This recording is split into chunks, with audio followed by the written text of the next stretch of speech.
రైతు సోదరులకు నమస్కారం అండి. మనం చూసేది మహేంద్ర సీడ్స్ వాళ్ళది జగన్నాథ్ అనే వెరైటీ. ఒకసారి మనం ఈ సీడ్ని గమనించినట్టయితే ఇది రెండోసారి ఏరడానికి సిద్ధంగా ఉన్న తోట. ఇది ఒక దమ్ ఏరిండు రైతు. చూడండి రెండోసారి కూడా పండ్లు ఎన్ని ఉన్నాయో, కుప్పలు కుప్పలుగా పండ్ల క్వాలిటీ చూడండి. ఒకసారి క్వాలిటీ చూడండి ఎంత నీట్గా ఉన్నాయో. ఎక్కడన్నా తాలే మచ్చే ఏది కూడా లేదు. ఇంకా కొన్ని కొమ్మలకి ఇంకా పచ్చికాయలు కూడా ఉన్నాయి చూడండి. ఇట్లా తీగలు బారి ఇట్లా జంటకాయలు కాసినాయి చూడండి. పచ్చికాయలు ఉన్నాయి, పండ్లు కూడా ఉన్నాయి చూడండి. అట్టుందో చిన్నగా ఒక్కసారి ఇది చూపాను చూడండి.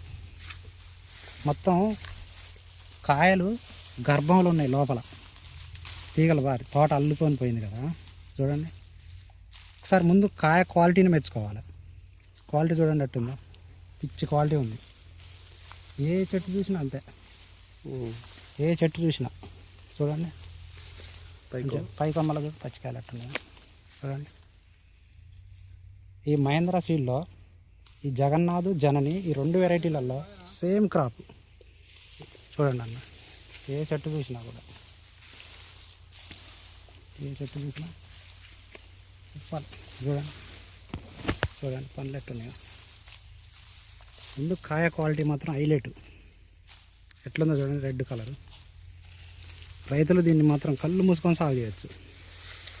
తోట హైట్ కూడా మనకి సరిపోనుగా బరాబర్గా 4 feet వస్తుంది. ఆ చెట్టు పడుతుంది చూడండి చూడండి ఎట్టున్నాయో. నా జగదీష్ అన్న ఏరినావా అన్న తోట ఇంత ముందు? మన 14 క్వింటాలు అమ్మినవా? ఓకే ఉన్నాయి. 14 క్వింటాలు అమ్మికొచ్చిందంట తమ్ముడు. మందు కొడతానికి వచ్చినావా? గడ్డి మందా? ఓకే చూడండి 14 క్వింటాలు అయినాయి అటు ఈ ఎకరంలో. ఇది మళ్ళీ ఇప్పుడు రెండోసారి ఏరదానికి ఉంది. ఓకే చూడండి.